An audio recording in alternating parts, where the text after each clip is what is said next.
Dar las gracias especialmente a quienes me animaron a estar en la academia, que bueno, es un desafío y es un gusto compartir con queridos amigos de tanto tiempo estos pensamientos que de alguna manera a lo largo de este año y medio fuimos esbozando.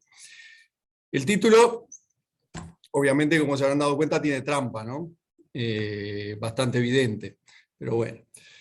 La crisis sanitaria a nivel global, desatada por el advenimiento del COVID-19, generó inestabilidades en las estructuras económicas y políticas de muchos países. Particularmente, en varios de ellos se vio resentida la calidad democrática de los mismos. El mundo apreció cómo la pandemia fue una buena excusa para recortar libertades e intervenir más la economía, ya fuera de manera transitoria o permanentemente. Fue así como asistimos, una vez más, a la puesta en práctica de medidas voluntaristas con el pretexto de paliar la crisis. El planeta entró en una histeria de mejorismo político, por ir a aquel ejemplo tan lindo que ponía Mises, ¿verdad? Donde parecía que había que gobernar en clave de innovación, y lo que fue, a mi juicio, nada más que un espejismo, dado que las políticas aplicadas en nada mejoraron lo ya conocido, y donde hubo que acudir rápidamente a los clásicos esquemas para enfrentar con verdadera seriedad la contingencia acaecida por la crisis sanitaria.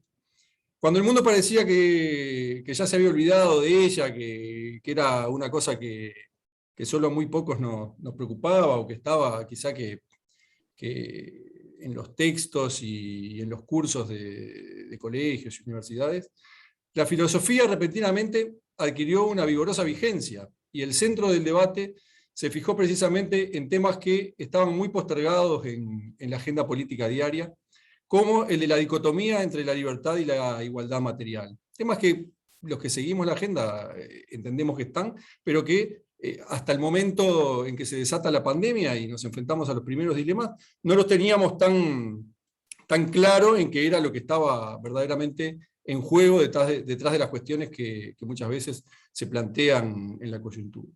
La urgencia demostró qué poco útiles eran a los efectos las ideologías de moda, muchas de ellas bien anacrónicas y anquilosadas, como sabemos, pero que lamentablemente suelen estar de moda, y cómo la clave para enfrentar la crisis no estaba en los desarrollos de estas teorías, sino en antiguos valores interpretados a la luz de un contemporáneo pragmatismo muy sensible, muy humano, con foco puesto verdaderamente en la dignidad de las personas. Algo, por cierto, muy alineado con la tradición cristiana occidental, ¿verdad? Es algo que es importante destacar porque en el mundo en que vivimos, donde muchas veces estas cosas lamentablemente parece que fueran cierto tabú, se dejan de lado, y es importante destacar que la presencia, la importancia, la ponderación de la dignidad del individuo es algo que es bien fuerte en nuestra tradición cristiana occidental. Quedó bien claro una vez más que los problemas socioeconómicos de la humanidad no pueden ser minimizados a una visión que solo los conciba como objeto de optimización o maximización. Es decir, que teníamos que estar pendientes a las cuestiones del hombre. El devenir del hombre es dinámico, así nos lo marca la antropología, como sabemos, y por ende, este no admite ensayos de ingeniería social. La crisis acentuó la realización de diagnósticos y la aplicación de recetas por doquier, pero también en muchos sitios yo entiendo que la crisis hizo que prevaleciera la libertad. Nosotros tenemos un ejemplo aquí mismo, pero también tenemos el ejemplo de Madrid, que creo que es bastante contundente. Los orientales, gracias a la divina providencia, tuvimos la fortuna de estar en una de estas islas favorecidas por el respeto y la defensa de la libertad, ¿verdad? Y no debemos olvidar que no hace mucho padecíamos aquí mismo los embates de la voluntad. La obsesión por la novedad foránea, una simplificación absurda de nuestra realidad nacional, muchas veces cargada de teoría y sobre todo de desconocimiento de campo sobre la misma. Esta liviandad en el enfoque, que durante un tiempo padecimos, determinó la carencia de rumbo y el acometimiento en forma parcial y heterogénea de los problemas más acuciantes. Y digo parcial porque entiendo que era precisamente una visión parcial, una visión un poco alejada de lo que algunos concebimos que debe ser la verdadera visión, que es la visión que tiene que estar al medio, la visión de lo justo. Muchos de esos problemas aún nos interpelan y nos desafían. Ustedes que me honran escuchándome esta tarde, saben muy bien que el título de esta conferencia no fue puesto al azar. Tienen bien claro que la acción humana es una conducta consciente movilizada voluntad transformada en actuación, que pretende alcanzar precisos fines y objetivos. Es una reacción consciente del ego ante los estímulos y las circunstancias del ambiente. Es una reflexiva acomodación a aquella disposición del universo que está fluyendo en la vida de las personas. La acción, en conclusión, implica, como nos han enseñado, siempre y en simultáneo, preferir y renunciar. Intentaré en estos pocos minutos hacer referencia a algunas cuestiones vinculadas a estas preferencias y renuncias, que son desvelo para mí en el intento de colaborar en el desarrollo de un futuro mejor y cada vez más libre para nuestra patria, precisamente para esta patria sobre la que amanecemos todos los días, ¿verdad? Que es la que creo que nos tiene que importar. El 13 de marzo del año pasado, el Poder Ejecutivo declaró la emergencia sanitaria mediante el decreto 93, que fue complementado al otro día o a los 2 días por el decreto 94 de 2020. En dichas normas se dispusieron determinadas medidas para paliar el riesgo sanitario inminente que vivíamos. Fueron tiempos aciagos, tiempos de dudas, de reflexión, de demandas y pretensiones, pero también de consenso. Y esto es importante destacarlo porque creo que hace mucho a nuestra forma de ser y a nuestra cultura política como orientales. Tiempos de sostener firme el timón en el rumbo marcado, de no titubear a donde nos indicaban que debíamos ir, ¿verdad? Mirando en perspectiva quedó claro que la antigua dicotomía entre las ideas liberales y la ideología voluntarista a la que refería anteriormente se hizo presente una vez más en nuestro debate público. La natural y legítima tensión entre libertad e igualdad material tuvo correspondencia entre quienes defendimos y sostenemos el concepto de sociedad libre, de sociedad abierta, y quienes pretendían la imposición de un orden artificial que bien podemos simplificar en el ejemplo que nos dio la consigna que quienes sostenían esto mantenían, que era la consigna de cuarentena y renta básica. El destino enfrentó a nuestra nación a una dura prueba que, para sorpresa de muchos, fue sorteada con éxito. Y siempre que digo esto me preguntan, ¿pero cómo decís que fue sorteada, Tomás? Yo digo que fue sorteada a pesar de que aún estamos inmersos en la problemática por una razón muy sencilla. La prueba no era solamente enfrentar el flagelo biológico que nos preocupaba y que hoy nos ocupa y que nos tiene pendientes, ¿verdad? La prueba también era cómo enfrentarlo. Y yo creo que en ese cómo enfrentarlo es donde los orientales fuimos verdaderamente exitosos. Cualquier persona estudiosa de la historia política de nuestro país, y en este foro veo que hay muchos, que conociera nuestra realidad de nación con gran impronta estatista y reguladora y que atendiera el derrotero que hubiera tenido el Uruguay en los últimos 15 años, podría haber pensado que el reflejo innato de los orientales sería el de enfrentar la pandemia optando por un sistema de control de las conductas públicas y la esfera íntima o privada de las personas, es decir, por un sistema donde prevaleciera la imposición y la coerción. Felizmente esto no fue así. Uruguay, con el firme liderazgo del presidente Lacalle Pou, optó por un modelo de gestión, de respeto y de defensa de la libertad, pero sobre todo de confianza en el individuo, dejando de lado la permanente subestima del mismo a la que estábamos acostumbrados. De un día para el otro, en muy pocos días, el individuo volvió a ser el centro de la política en Uruguay, y eso creo que nos llenó de optimismo a muchos cuando veníamos de una época en la que entendíamos que esto no era así.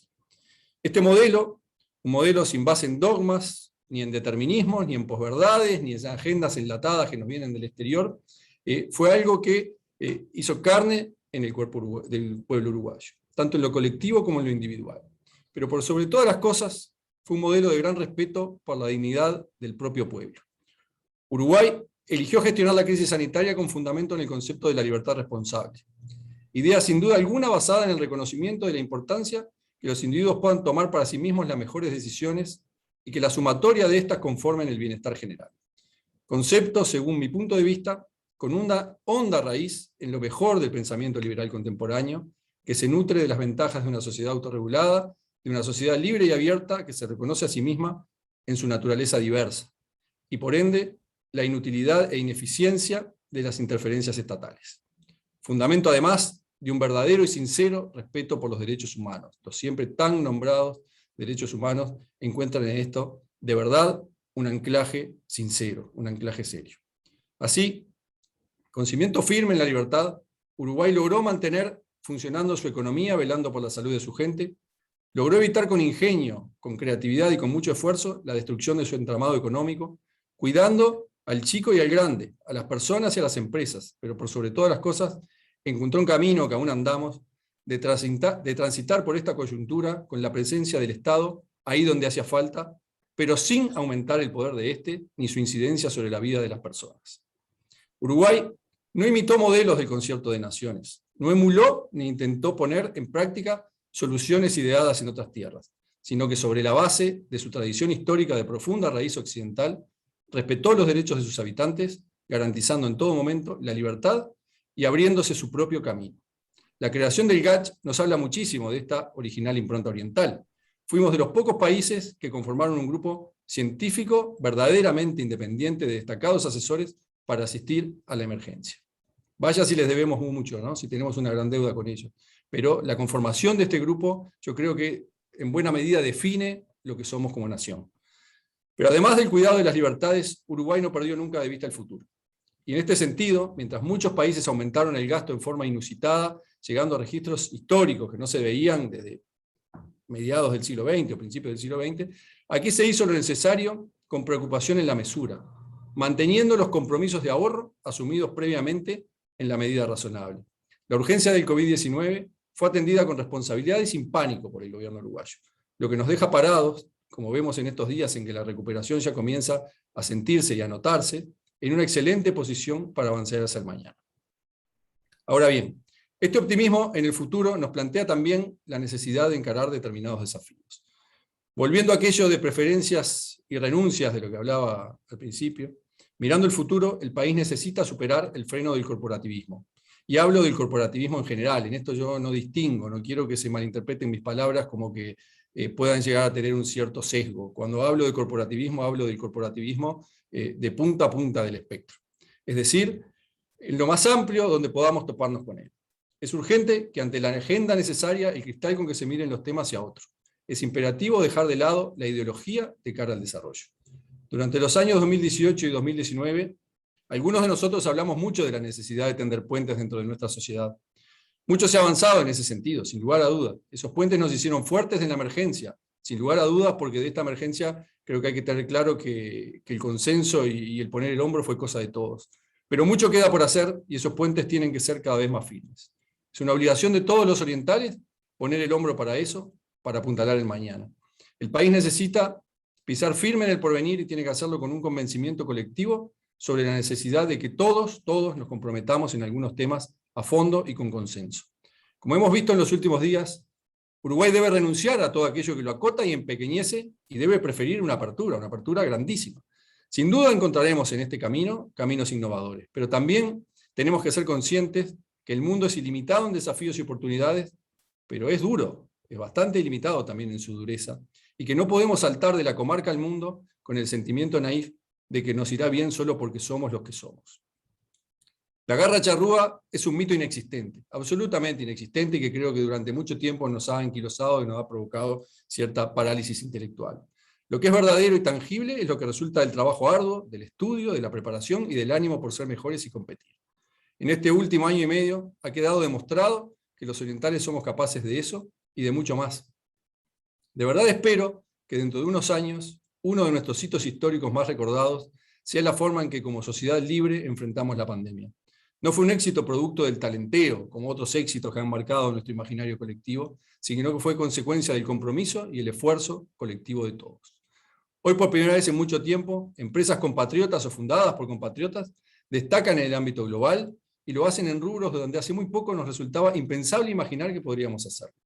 Es lo que se viene, y ese futuro no puede interpretarse con los códigos arcaicos del corporativismo y el inmovilismo, que es consecuencia de esa falsa sensación de seguridad comarcal que a muchos nos afecta. Por esto es importante una efectiva renuncia al corporativismo y la preferencia por el futuro y la apertura. Por un mañana donde estas prácticas no tienen lugar simplemente porque la realidad del mundo las dejó fuera de concursos. Ese es uno de nuestros principales males endémicos que nos frena el desarrollo óptimo como sociedad. Debemos ser capaces de superarlo con mucho diálogo, pero también con rebeldía, con esa sana rebeldía de la que muchas veces ha hablado el presidente de la República, porque nadie tiene derecho a condenar a una nación a vivir en un esquema obsoleto por nada, y mucho menos por sus pequeños intereses particulares.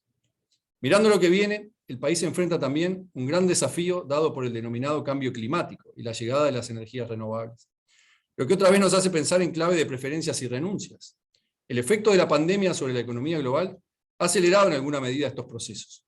Y no son pocas las predicciones que aseguran que los mercados emergentes verán resentidas sus economías por el cambio climático. Y es aquí donde aparecen las restricciones o condiciones ecológicas y los redireccionamientos del gasto en función de lo anterior. Obviamente, como es natural, preferimos las energías más sanas y económicas que mejoren nuestra calidad de vida y que contribuyan con el bienestar del planeta. Pero en ese camino también tenemos que ser contundentemente firmes en no aceptar ninguna intromisión del Estado. Preferimos la energía verde, pero renunciamos al dirigismo que ello puede acarrear. Y es aquí donde está el hilo conductor de lo que vengo a exponer. Hice referencia por una vocación determinada en favor de la libertad individual, y hablando en términos de escuela austríaca podría decir, preferimos la libertad y renunciamos a que el Estado se meta en nuestras vidas. Eso es acción humana en tiempos de crisis, en tiempos de cualquier crisis, de cualquier tipo de crisis o desafío. Tanto la crisis sanitaria, esta que vivimos, como cualquier otra de las que vaticinan Bill Gates y alguno más, y sus consecuencias económico-sociales, como la negativa incidencia del corporativismo en la vida y futuro de la sociedad, como las derivaciones de la forma en que se atiende el cambio climático por las organizaciones internacionales y los estados, tienen como factor en común que presentan un gran riesgo para la libertad individual. Preservar a toda costa esta libertad, en cualquier contexto, debe ser la premisa que nos ocupe. La pandemia nos enseñó que bajo la promesa de más certezas, de más salud, de más seguridad física o económica, en muchos lugares se retrasaron libertades. Y que al final la conclusión fue que no hubo ni certeza, ni salud, ni seguridad, ni libertad. Uruguay fue una excepción donde hubo libertad y también certezas de las otras. Uruguay demostró una vez más su calidad democrática. Esto fue así por una firme vocación en ese sentido, pero también porque el país cuenta con instituciones fuertes, producto de una histórica construcción colectiva realizada por todos. Construcción cuya mejor obra es nuestro Estado de Derecho, un bien tangible e intangible a la vez, en cuyo cuidado debemos comprometernos todos. Hubo un tiempo en que no se lo valoró en su justa medida. Pasaron épocas en que la voluntad permanentemente intentaba doblegar a la ley. Esto quedó atrás, felizmente. El Uruguay todo ha sido claro en su preferencia por un modelo de convivencia en el que se da prioridad al Estado de Derecho, donde todos tenemos claro que somos iguales ante la ley y que lo que nos debe regir es su imperio y nada más. Un país donde hoy prima el sentido de lo posible, una vocación por lo justo y donde la realidad nacional es la principal materia prima de la cosa pública. Este modelo de convivencia social, de respeto por el imperio de la ley, donde no deben ser tolerados los abusos de derechos ni de personas ni de organizaciones, es nuestra principal carta de presentación como país frente al mundo. Es además nuestro distintivo histórico. Lo hemos construido entre todos. Podemos generar incentivos de todo tipo, pero al final del día, lo que vuelca el fiel de la balanza a nuestro favor es la certeza de que en Uruguay las reglas son claras y se respetan. Y en un país con reglas claras, donde la libertad es un faro, donde se respeta el derecho de propiedad, donde se cuida de la gente, lo único que hace falta para buscar el desarrollo es determinación. Determinación que, por cierto, no nos falta. Por eso debemos continuar con ahínco en la tarea. Mañana será tarde. Muchas gracias.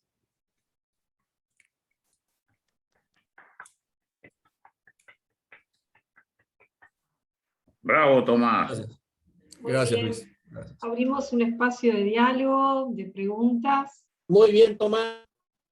Muchas gracias. Como somos pocos, pueden hacer las preguntas a viva voz, no es preciso que las hagan a través del chat. Yo me permito, ya que nadie habla, me permito hacer la primera pregunta. Como decía el embajador Lacarte, Muró, el moderador tiene algunos privilegios. Y la pregunta es, escuchándote decir eso, ¿no? Me acordaba de una cosa que siempre dice Stener y que dio origen a un ciclo de la academia en busca de consensos clave. ¿Qué nuevo paradigma nos puede unir? Nos unimos en la crisis sanitaria y es verdad, hay una fuerte corriente de opinión pública que de alguna manera apoya esta acción de libertad que eligió el gobierno. Pero la crisis está pasando o va a pasar. ¿Qué nuevo paradigma tenemos? ¿Será la innovación? ¿Será la inserción internacional? ¿Cuál piensas tú que puede ser el nuevo paradigma que pueda unirnos, como en su momento nos unió en la salida de la dictadura, forjar de nuevo nuestra democracia? Bien, yo, desde mi humilde opinión, entiendo que el paradigma que debería unirnos es el paradigma de buscar el desarrollo, ¿no? Y buscar el desarrollo cuando uno lo desglosa en lo que quiere decir buscar el desarrollo en este mundo en el que vivimos, tiene varios de los condimentos que recién comentabas, María Dolores, ¿verdad? Porque tiene que ver con la innovación, tiene que ver con la apertura, pero también tiene que ver que para tener innovación y apertura tenemos que conocernos y querernos mucho a nosotros. Yo siempre hablo un poco por mi formación al lado de determinadas personas, de la importancia que es la patria sobre la que nos paramos todos los días, ¿verdad? Bueno, eso no lo podemos perder de vista cuando miramos al mundo, porque la manera de mirar al mundo tiene que ser estando bien seguros de quiénes somos, pero de quiénes somos parados con una postura también cargada de humildad para reconocer nuestras carencias y nuestros éxitos. Cuando miramos la noticia que vimos hace un par de días de una empresa compatriota o el primer unicornio, nos llena de orgullo y de alegría, pero detrás de eso hay trabajo y no hay talenteo ninguno. Hay un esfuerzo que como colectivo durante mucho tiempo lo desconocimos porque seguimos pensando que podemos ganar en el mundo simplemente con la voluntad. Y yo creo que el mundo ya nos ha demostrado que se requiere algo más de voluntad. Pidió la palabra Juan Razo. Bueno, primero, felicitaciones al expositor. No sé cómo se baja la mano, pero en fin. Tomás. Muchas gracias, Juan. Nosotros vinimos de una historia en la cual gran parte del siglo XX fue marcado por un estado social. Y de alguna manera después entró en crisis en la fin del siglo. A mí me da la sensación que la pandemia, la crisis actual, obliga a la refundación de un nuevo estado social. Mismo las políticas del gobierno en este año y medio han planteado políticas de alguna manera asistenciales para salvar la emergencia. Entonces te pregunto, ¿es posible hablar de una refundación del Estado social? Y en ese caso, ¿sobre qué paradigmas económicos y sociales? A ver, Juan, yo creo que todos los que estamos aquí hemos asistido a ciertas refundaciones del Estado social. Creo que el ejemplo más claro que tenemos es el estado de bienestar europeo. Pero ¿cómo surge la refundación del Estado social en el contexto de la Unión? Surge con la Unión por detrás. Entonces, lo que vos planteás me parece que es algo muy ambicioso para un país pequeño, con nuestra economía, pero además con nuestra propia cultura, para ser un país de estas características, una refundación del Estado social sobre una nueva base, creo que es algo complicado, pero vamos a suponer por un segundo que no tuviéramos complejidades de escasez.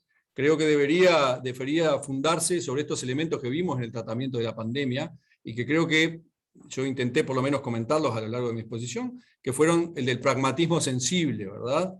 Que es muy distinto a esa otra posición de un Estado abarcador, protector y sobre todo metiche en la vida de cada uno de nosotros, ¿no? Yo creo que sobre la base de ese pragmatismo sensible es donde deberíamos trabajar y es algo, lo confieso, que también que es muy nuestro, de los que venimos de mi lado, de entender la realidad de determinada manera y de tratar de incidir sobre ella precisamente sin la contaminación de la arquitectura social. Tiene la palabra Adriana Camboshi, de la Academia de Ingeniería. Buenas tardes, muchas gracias por la presentación. Yo el tema que quería recordar es el tema de la educación. Se ha planteado el tema de la innovación, el éxito de empresas que surge sobre todo en el área tecnológica, pero tenemos un gran debe con la educación. En el momento de la acción de la CONAPRO, al recuperar la democracia, no hubo ninguna posibilidad de acuerdo con relación a la educación. Hubieron intentos en otros gobiernos de actualizar la calidad de la educación. Y seguimos ahora con enormes trabas para que el clamor, que no se escucha el clamor por mejorar la educación. Entonces, creo que eso es un punto básico. Bien, sí, coincido con usted, Adriana. Se podrá imaginar que no puedo hacer comentarios concretos, pero creo que a lo del curso y a lo largo de mi exposición hablé algo de corporativismo. Las conclusiones las puede Sí, sacar tranquilamente. sí, sí, las conozco, pero digo, creo que ese es un desafío en el que habría que poner mayor empeño, Sin lugar a dudas, sin lugar a dudas.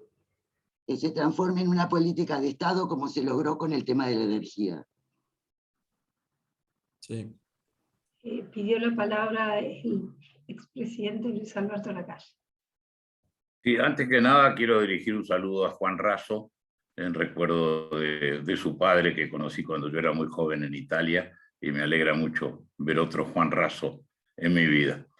A mí me parece que un tema que Tomás tendría que profundizar es que el paradigma que creo que tenemos que tener por delante es bien simple, no tener miedo a lo nuevo. La sociedad debe perder temores y somos una sociedad muy temerosa de lo nuevo. Él cuando habló de los unicornios, creo que ha hablado de un tema que es demostrativo de que el nuevo paradigma es no temerle a nada, más que al temor en sí mismo, dijera el viejo Roosevelt. Sí, coincido, presidente, con tu comentario. Creo que si hay algo que nos ha demostrado el esfuerzo de los chicos de D-Local es precisamente eso, ¿no? No tenerle miedo a nada, entender que el mundo es la cancha, pero sobre todo pensar con cabeza lean, ¿no? No quedarse con esa cabeza tan nuestra de que muchas veces los problemas nos agotan o se agotan en sí mismos. Sin duda, ya tomé nota para una próxima columna, La sociedad sin miedo. Un poco ampuloso el nombre, pero bueno, pero bueno. Muchas gracias. Ya que Out of the box. estamos en tren de reflexiones, ¿no? Habría que ver por qué es ese miedo, por qué ese mismo uruguayo que es timorato y miedoso se va al exterior y se come el mundo. O sea, ¿no será que los incentivos acá no premian al osado, al que innova, sino que por el contrario premian el statu quo y el no hagas nada, y desde, como dice Adriana, desde la propia educación? Bueno, María Dolores, son muchos años de determinada subcultura política. Veo que levanta la mano Ignacio ahí a ver qué nos comenta. Bueno. El micrófono, Ignacio. La explicación se ve en el fútbol uruguayo. ¿Cómo es que hay 20 muchachos que en Europa se comen la cancha, vienen acá y no levantan las patas? El sistema es así, son los mismos tipos. El sistema no les da ningún incentivo, no hay competencia y no está bien visto el descollar. Hay un problema cultural muy profundo. Son muchos años de un segundo vallismo inmerso en un primer frente amplio. Sí, también es la manía del consenso, ¿no? Y no creer que hay mayorías y minorías, porque siempre el común denominador es el mínimo. Y bueno, estamos con la manía del consenso, y yo creo que hay que asumir de que la sociedad no se dirige por consenso, sino por mayoría respetuosa de las minorías. Eso está claro. Yo el otro día hablaba con una persona precisamente de la valoración del consenso, ¿no? Yo creo que el consenso es algo que es muy útil en determinados ámbitos, pero no se pueden generalizar sus bondades.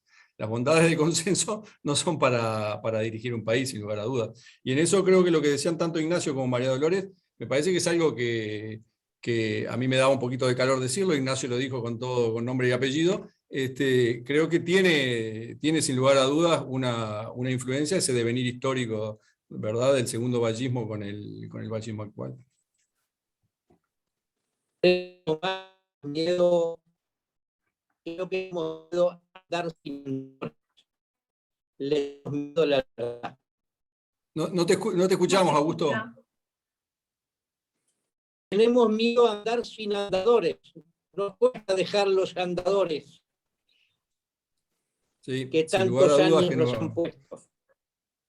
Tenemos miedo a la libertad. Sí, sin duda que le tenemos miedo a la libertad. Tanto miedo a la libertad le tenemos que al comienzo de la pandemia tuvimos que que ver cómo había una suerte de sentir colectivo, ¿verdad? Que estaba esperando instrucciones cuando inmediatamente todos nos dimos cuenta que era lo que teníamos que hacer.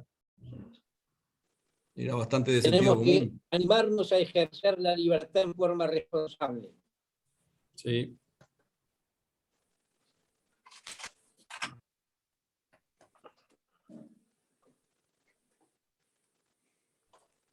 Gonzalo Irazábal levantó la mano. Buenas tardes a todos. Hola, Gonzalo. ¿Qué tal, presidente? Mi especial saludo y afecto. Una pregunta a Tomás a propósito de esto que iba evolucionando. ¿No crees tú, primero, bueno, felicitaciones por la exposición que comparto. En segundo lugar, ¿no crees tú que el miedo es comarcal, que los aldeanos tienen más miedo que las grandes polis? ¿No crees que eso es producto también que por algo acá tenemos más miedo, como decía Ignacio, y que quizás cuando salimos al exterior, D-Local o los jugadores se expanden, son más creativos? ¿No crees que el miedo es característica de una comarca? Sí, yo creo contigo, Gonzalo, que el miedo es característico de la comarca y también cierta veneración a determinadas posiciones o a determinadas corrientes de ideas o a determinadas cuestiones que de alguna forma han sido monopolizadas por una manera de ver el mundo, ¿verdad? Como veo que hay varios de mi palo del derecho laboral, lo voy a decir: Juan, no me pegues. En el derecho laboral todos somos conscientes de la visión casi única que existe en el Uruguay, en la línea del doctor Pla Rodríguez, ¿verdad? Yo el otro día lo hablaba con Juan y lo hablaba con algunos de ustedes, que Uruguay está esperando el redentor en materia de derecho laboral, alguien que verdaderamente venga y que nos haga un planteo distinto. Parece mentira que después de tanto tiempo el Uruguay se siga rigiendo, ceñido con las muy buenas enseñanzas del profesor Pla, pero que son de otra época y que no necesariamente, además, eran aplicables al 100% o era una verdad revelada, ¿verdad? Con amplitud universal.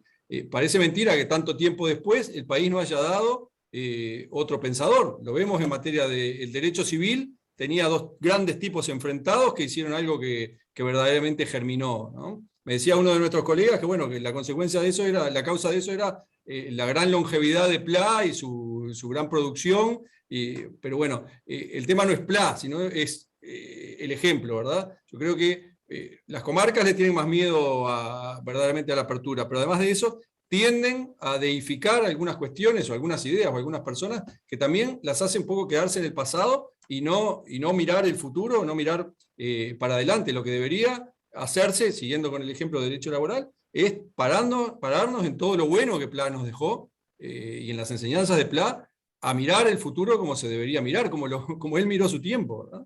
Pero es algo que no lo vemos y creo que es algo bien de la comarca.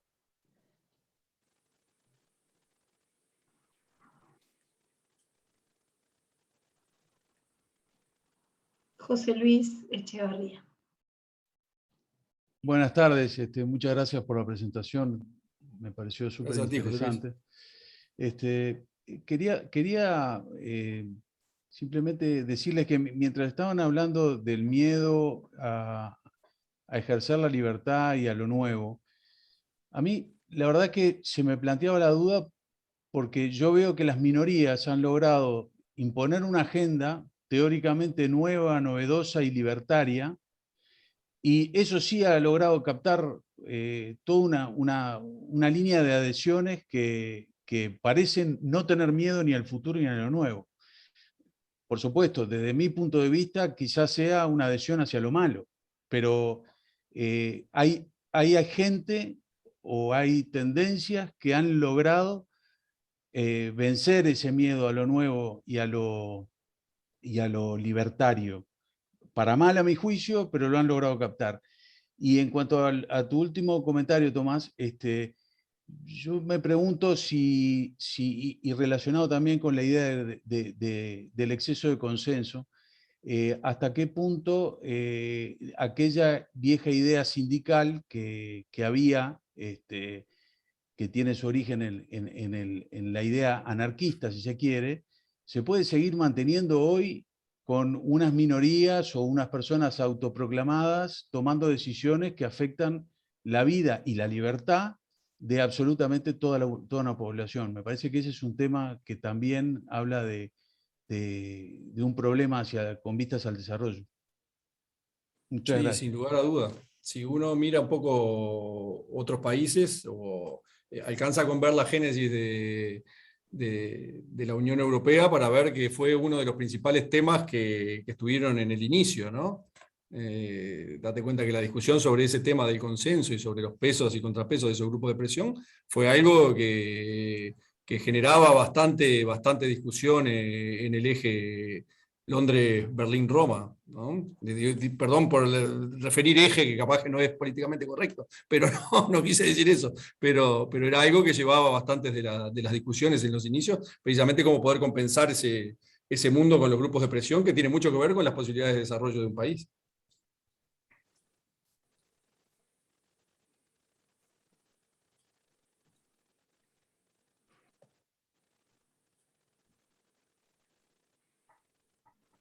Me permito hacer una reflexión, puedo, ¿no, María? Yo creo que también nos estamos olvidando que la legitimación del poder a través del consenso y de las reglas del voto secreto y el cumplimiento de la voluntad popular solamente la puede exhibir un centro de poder, que son los partidos políticos y el sistema institucional del Parlamento y del Poder Ejecutivo. Pero tenemos que ingresar sin lugar a dudas a que otras formas de poder en un país como el nuestro puedan exhibir legitimidad similar. Y eso tiene que venir por la vía de que los sindicatos deben tener un ejercicio democrático interno como tenemos los que pertenecemos a los partidos políticos. Eso hay que atreverse a decirlo. Y me parece que todo poder tiene que estar legitimado, y más ese tipo de poder que incide tanto a veces o más que los que nos regimos por las reglas del voto secreto para nuestro eventual poder. Y es verdad, en ese camino mucha gente ha planteado sus inquietudes, ¿verdad? Pero bueno, todo lleva su periodo evolutivo.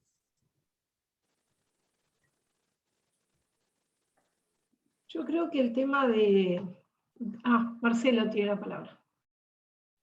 Una pregunta para Tomás. Primero, bueno, felicitarte por la exposición, Tomás. Gracias, Marcelo. Me consta tu visión sobre la libertad y bueno, la expresaste justamente en la exposición, pero te tocó una posición dentro del gobierno, una situación inédita que tiene un componente fuerte de control. Y ante una situación, como decíamos, donde no había normativa, donde había una situación totalmente novedosa. Seguramente en algún momento, y si podés comentar alguna experiencia donde te enfrentaste justamente a esa doble situación, donde de alguna manera sin duda primó la libertad. ¿Alguna experiencia o algún ejemplo? Bueno, tengo dos para contar. Y está por ahí Carmen Bueno, de OIT, que no me deja mentir, ¿no? Que ha sido testigo de todo esto y lo tiene bastante presente. La primera fue un ejercicio de libertad en consenso, como hablaba hace un rato, cuando, continuando el comentario del presidente de la calle, refería que el consenso hay que ponderarlo en su debido ámbito, ¿no? Cuando el presidente de la República, actuando en Consejo de Ministros, declara la emergencia sanitaria el 13 de marzo a las 6 de la tarde, nos toma a todos por sorpresa, pero al mundo del trabajo le planteaba, sin lugar a dudas, unos desafíos importantísimos, porque era, en alguna medida teníamos que empezar a regular todo, cómo nos íbamos a comportar, etcétera, y cómo podíamos hacerlo desde la filosofía de la mayor libertad, en la cual el presidente ya nos estaba dando pautas desde los dos decretos. El presidente declaró la emergencia a las 6 de la tarde y a las 19:15 de la tarde, el CONASAT, el Consejo Nacional de Salud y Seguridad en el Trabajo, que preside la Inspección General del Trabajo, dictaba el primer protocolo de funcionamiento en COVID en consenso. El PIT-CNT, las cámaras y el Ministerio de Trabajo sentados en una mesa, demoramos algo así como 37 minutos en llegar al primer protocolo, basándonos en las normas de OMS, el Ministerio de Salud Pública y en lo que teníamos que hacer. Ustedes dirán, bueno, pero ¿no será un poco del consenso ese del que hablaba el presidente de la calle? No, les puedo asegurar que ese fue un ejercicio libre de consenso de 3 partes buscando lo mejor para sí mismas con pura coincidencia. No hubo una falta de coincidencia en ningún momento. El otro ejemplo es uno con el cual lo he conversado bastante con algún amigo que está en este foro, es el que tiene que ver con la obligatoriedad o la exigencia de la vacuna en los ámbitos laborales, ¿verdad?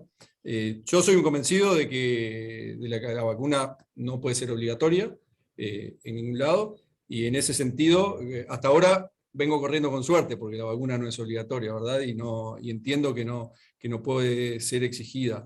Y confieso que soy alguien que cree que la vacuna, la obligatoriedad de la vacuna, y no se rían porque capaz que cuando lo diga suena como que estoy parafraseando a un expresidente de otro país, que la vacuna no va con los principios de Filadelfia, la obligatoriedad de la vacuna, ¿no?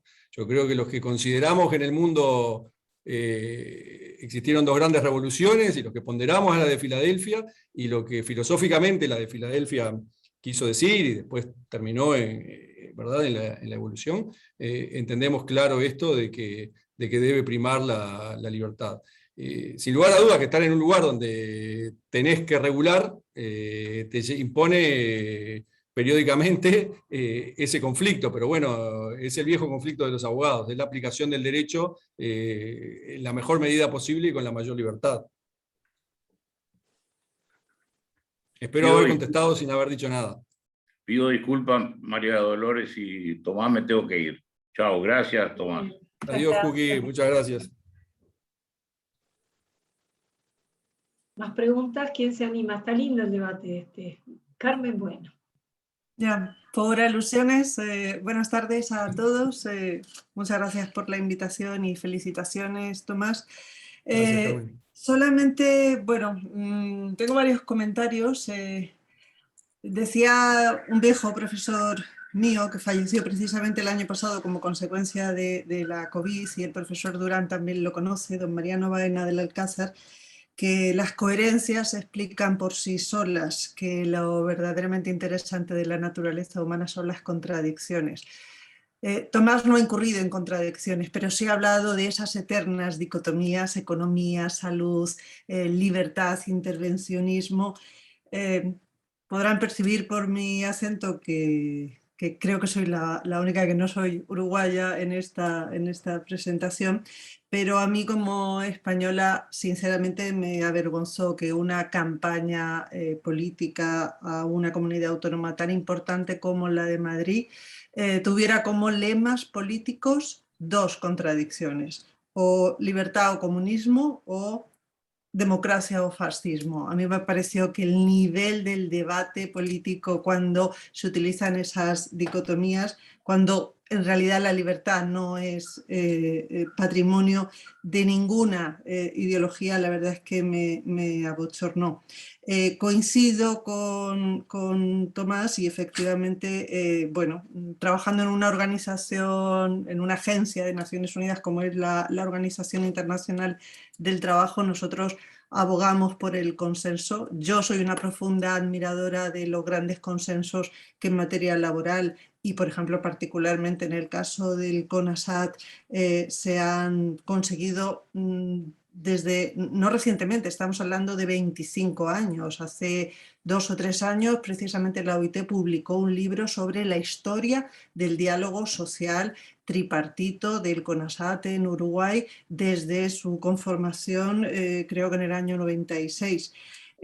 Sí que es cierto que a mí me siguen preocupando esa dicotomía entre la necesidad de una institucionalidad fuerte, y Tomás lo ha mencionado, con esa libertad y sobre todo con la ausencia de ningún, no voy a decir intervencionismo, pero por ejemplo direccionamiento por parte del Estado, como es precisamente las funciones que está llamada a cumplir la Inspección General del Trabajo y de la Seguridad Social. Te doy una noticia, no sé si lo habrás leído hoy en la prensa, Tomás. Italia acaba de dictar un decreto que obliga a todos los trabajadores del sector público y privado a portar pasaporte COVID, es decir, a estar vacunados. Yo no sé si este decreto acabará como otras prácticas y otras intervenciones de otros estados en los tribunales. Desde luego a nosotros, a mí me parece que la vacunación, es decir, cuando hay una colisión de derechos y uno afecta a la intimidad y a la intimidad personal y de alguna forma a esa esfera tan privada en este caso un trabajador, esa debe primar. Pero es cierto que estas dicotomías y estas contradicciones, como yo digo a veces, sobre el papel se aguanta todo, pero realmente la casuística que hay en las empresas y la necesidad que tiene el mundo del trabajo de dar soluciones a algunos de estos temas, a lo mejor amerita bueno, pues una reflexión más profunda y sobre todo ver cómo algunas prácticas y algunas medidas realmente pueden llegar a funcionar. De nuevo, gracias. Gracias a ti, Carmen.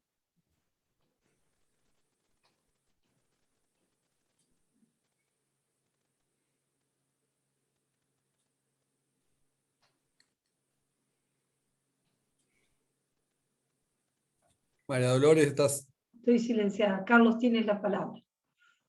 Sí, gracias, Tomás. La verdad que comparto tu presentación.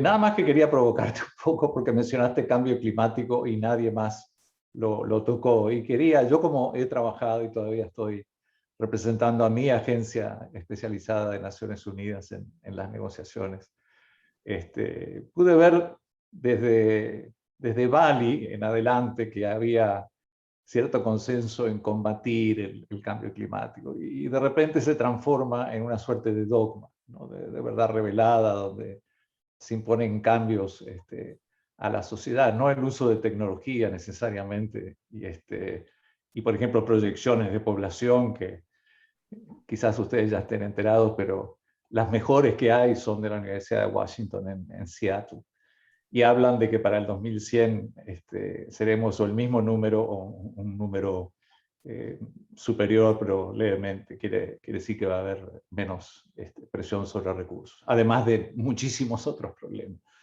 Pero ahora se aplica a Uruguay, ¿verdad? Por el tema del ganado y el metano. Sin embargo, hay científicos que hemos contactado y los hemos puesto a disposición de la ENAC que han refutado lo que ha presentado la FAO, y la FAO tuvo que pedir disculpas. Pero te pregunto nada más esto para ver cómo tú lo ves, porque lo mencionaste, y me gustaría que pudieras explayarte un poquito más. Gracias.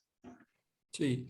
Mira, Carlos, a lo que refería con el tema del cambio climático, y por eso lo ponía como dentro del eje de mi exposición, yo decía, bueno, tuvimos una crisis sanitaria que fue una, pero como decía un poco en broma hace un rato, Bill Gates ya nos viene anunciando la próxima, porque ya dice, bueno, va a venir otra y las guerras van a ser biológicas y qué sé yo, ¿verdad? Un contexto de crisis es el dado por estas cuestiones biológicas. Después tenía el otro paquete de problemas para una nación, que era el del corporativismo, y el tercero, que era el del cambio climático, en una visión liberal, pero no la típica del liberalismo que viste que ha sido siempre muy cuestionadora de la existencia, ¿no? No en ese camino, sino en el camino de decir, bueno, ¿cómo estas tres cuestiones pueden afectar el valor que yo entiendo que es el más importante, que es el de la libertad individual? Y lo afectan básicamente o por dirigismos o por restricciones, ¿no? Quédate en casa obligatorio, no como el quédate en casa oriental, date la vacuna, afiliate, no te afilies, podés trabajar acá o no, tenés cuota, o en el caso de eso del cambio climático, bueno, elegí entre qué vas a usar, si el coche de esto, prender más la calefacción, o no sé, volar en avión, o si no, tal o cual otro descuento. Yo creo que ahí tenemos que estar atentos, y ese es mi principal temor, a cómo todo esto incide en la libertad individual, porque a medida que sobre la vida se van incorporando este tipo de cuestiones que de alguna forma se vuelven agenda global inmediatamente y centro del debate y de la discusión, vemos que te vas quedando cada vez más en el rincón. La cultura rápidamente avanza hacia todo eso por la mediatez que hoy tiene todo, y el individuo se va quedando cada vez más empequeñecido y más chiquito, arrinconado. Uruguay, insisto, igual que Madrid, dio la nota en temas de libertad. Dio la nota porque eligió un camino innovador, un camino que creo que fue bastante jugado. Hay algo que muchos han encontrado por ahí, que es que muchos gobiernos no tuvieron en materia de combate de la pandemia, no tuvieron asistencia idónea con independencia, como sí tuvo el Uruguay. Ustedes recordarán las discusiones de cuántos puntos se atendían, cuántos puntos no se atendían, ¿verdad? Pero eso fue algo que nos marcó. Entonces yo creo que Uruguay como país pequeño debe tener bien claro que debe ser temeroso de esas cuestiones, porque hace un tiempo no éramos tan temerosos de las cuestiones que tenían que ver con la libertad individual. Y con menos libertad, yo por lo menos estoy convencido que con menos libertad individual vamos a tener siempre menos desarrollo, porque eso que decía Ignacio y que refería Gonzalo Irarrázaval también, creo que va de la mano, nos limita. El no tener libertad hace que el individuo se quede de alguna manera como apampado, o se busque otro destino donde le pueda dar rienda suelta a sus inquietudes. Pero yo el principal temor que le tengo a la cuestión ecológica, por redondear y llamarla en algo en general, es que con ese viso de políticamente correcto que tiene, que es muy difícil tocar el tema sin herir sensibilidades, entremos en el campo ¿verdad? Del autoritarismo de lo políticamente correcto y ya ni siquiera puedas quejarte o no puedas guardarte el derecho a pelear por tu libertad si con esa excusa se te pretende ceñir a algo. No sé si Alda Pérez, tú habías levantado la mano. Sí, yo había levantado la mano, pero quien me antecedió en el uso de la palabra tocó justamente el tema por el cual yo había levantado la mano.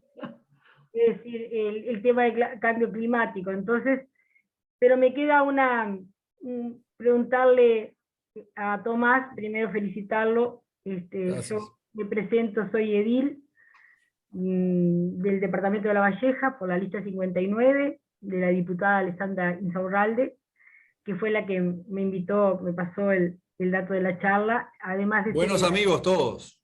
Buenos amigos. Soy, integro la Comisión de Patrimonio, soy la presidenta de la Comisión de Patrimonio del departamento, soy docente, bueno, entonces como desde esas distintas miradas que uno hace, ¿no? ¿Cómo unes, Tomás, el cambio climático con la libertad individual, con la convivencia social, y con ese nuevo paradigma que tiene que surgir de alguna forma para sacar a la sociedad humana, por decir en su conjunto, pero bueno, vamos a referirnos a nuestro territorio, de ese marasmo que parece estar estancado, donde nos estamos mirando el ombligo y no somos capaces de romper esas barreras que nos permiten ver más allá y perder los miedos, como hoy se dijo. Sí. Es decir, esos miedos que nos sacan. Sí, sí. Bueno, un poco es bastante amplia tu pregunta, pero mi visión sobre el tema es que la libertad individual es la base de todo. Yo al principio hacía referencia y hacía una referencia bien clara, hablaba de las ideas del liberalismo y la ideología voluntarista. Por algo unas son ideas y las otras son ideologías, ¿verdad? Pero hablaba de eso ¿por qué? Porque creo que los que estamos convencidos de que el individuo está en este mundo por determinado orden natural, ya no importa, es un orden natural para los que vamos a misa y puede ser otro para los que no van a misa, que será el del caos, ¿verdad?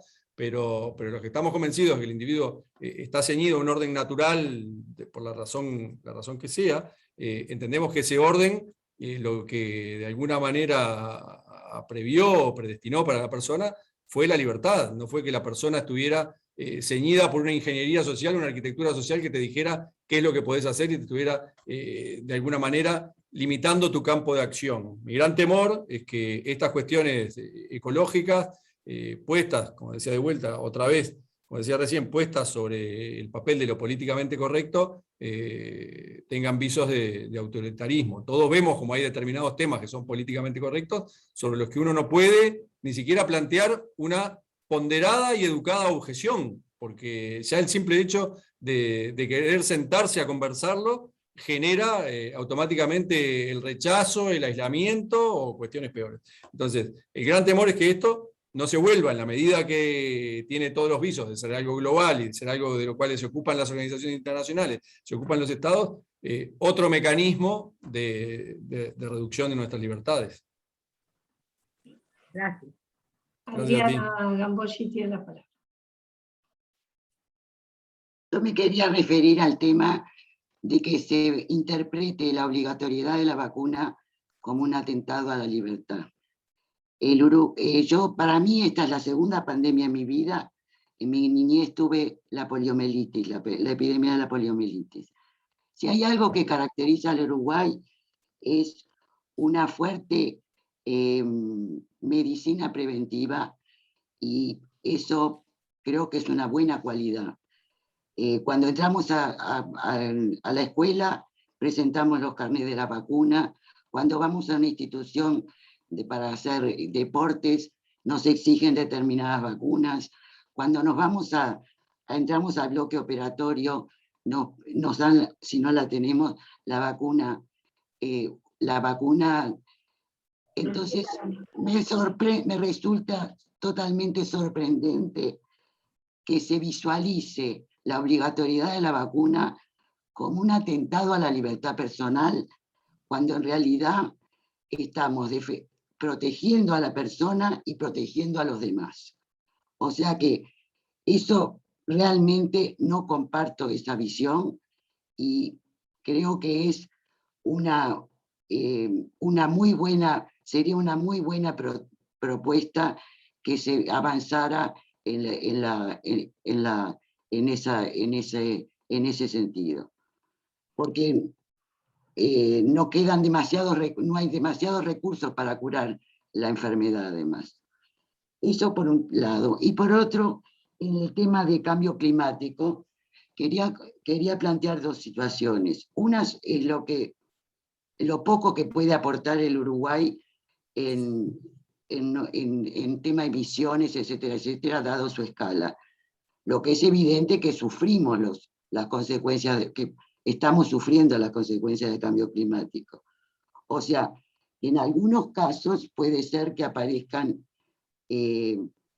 situaciones donde haya que plantear, por ejemplo, que en determinadas áreas no se pueda edificar porque va a haber un aumento de zonas inundables. O sea que pueden surgir restricciones como consecuencia del cambio climático que están fuera de las posibilidades de solución del Uruguay. ¿Me explico lo que quiero decir? Sí. Eso no es un atentado a la libertad, es un reconocimiento de que existe el cambio climático y que eso nos impone ciertas limitaciones. Las limitaciones las impone el cambio climático y no la sociedad. ¿Me explico lo que quise decir? Sí. Le entiendo. El punto de disidencia que tenemos es en el cual yo entiendo que no necesito que el Estado cuide de mí. Como no necesito que el Estado cuide de mí, bueno, yo le doy un caso yo le doy un caso muy claro. Hay determinadas áreas alrededor de ciertas ciudades del interior que son inundables. El área es cada vez más inundable, es notorio eso. Sí, los conozco. Bueno, el Estado debería cuidar que no se instalen ahí viviendas, porque eso repercute en el éxito de que sea una vivienda habitable. Eso yo no lo veo como una limitación de la libertad. Es evitar un desastre posterior. Como todo, debe haber grados, me imagino. Da para un debate en sí mismo. Eduardo Palacio tiene la palabra, ya estamos sobre la hora, Eduardo. Se cortó Eduardo. Ahí estás muteado. Ok, antes que nada, a Tomás felicitaciones por esta exposición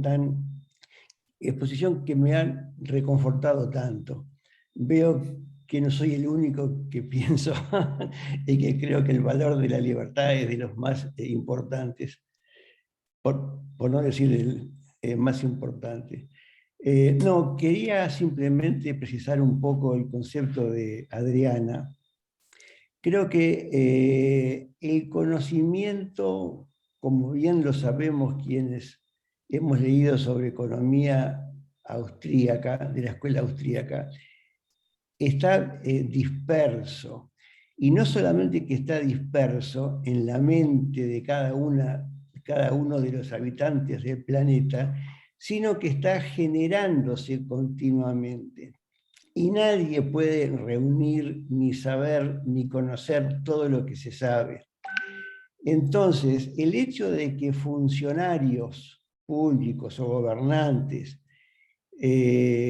munidos del poder coercitivo del Estado quieran imponer sus escasísimos conocimientos con la mejor buena fe, sin duda, sobre los demás, el daño que pueden hacer es muy grande y por lo pronto atenta contra la libertad del que no piensa de esa manera o tiene otros conocimientos que lo hacen enfocar el tema y su defensa personal, el cuidado de su propia salud, de acuerdo a otros conocimientos que él tiene o ha adquirido. Entonces hay que tener sumo cuidado con estas cosas y sobre todo que este tema de la vacunación y del COVID ha caído en lo políticamente correcto, de que si uno habla o dice algo distinto, bueno, ya uno cae en las garras y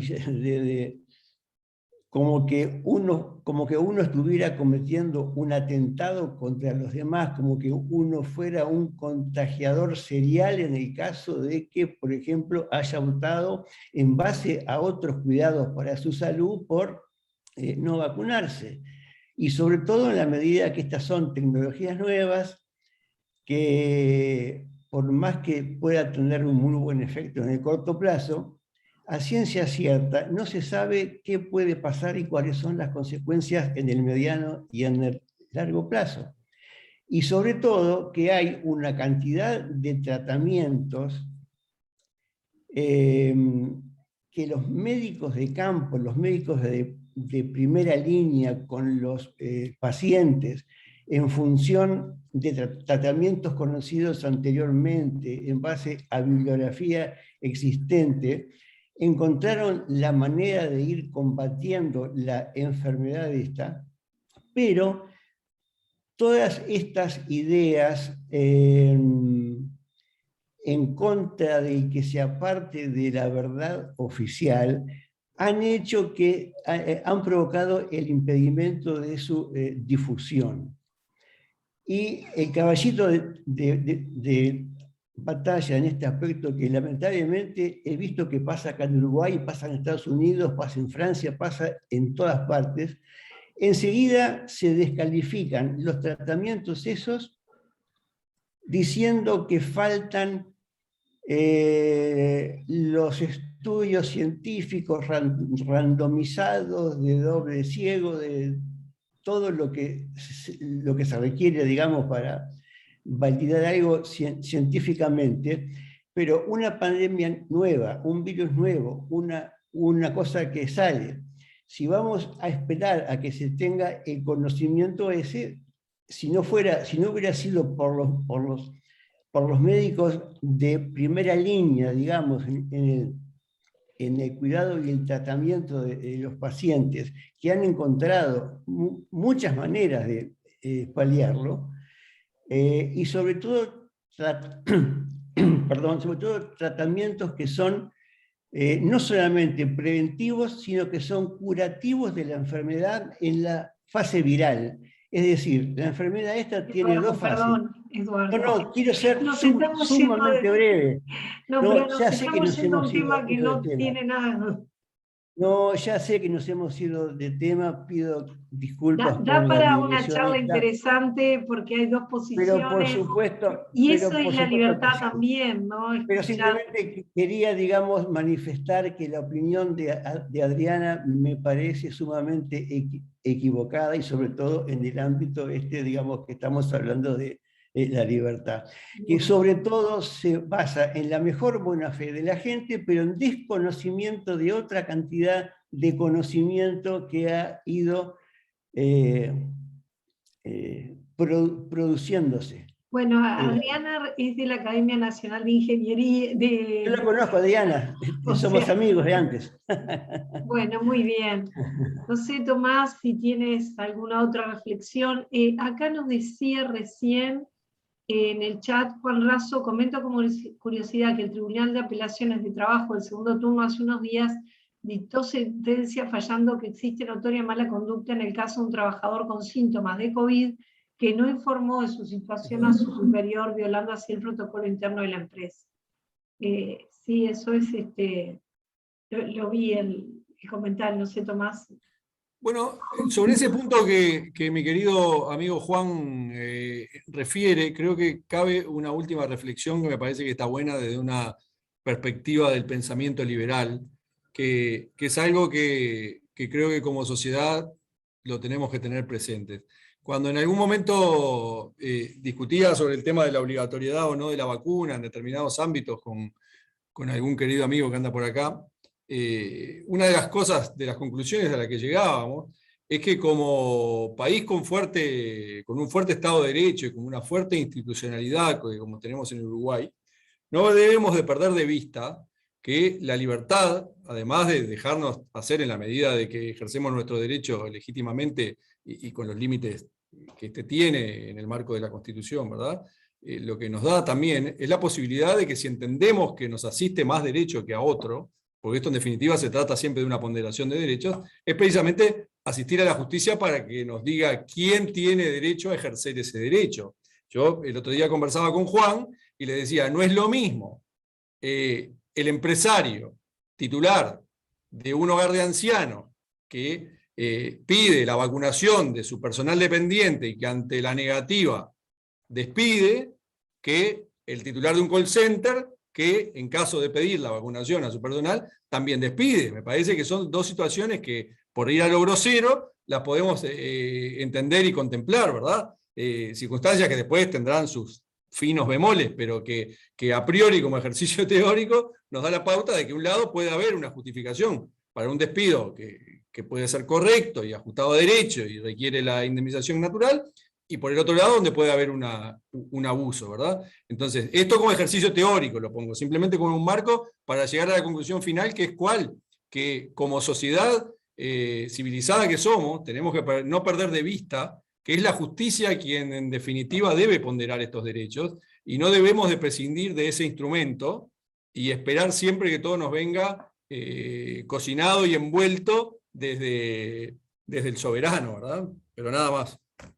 Bien, bueno, yo les agradezco mucho y les quiero informar que el doctor Toijeiro forma parte en este momento de la Academia Nacional de Economía. Esta charla es el último eslabón del proceso de toma de decisiones de este tipo de cosas.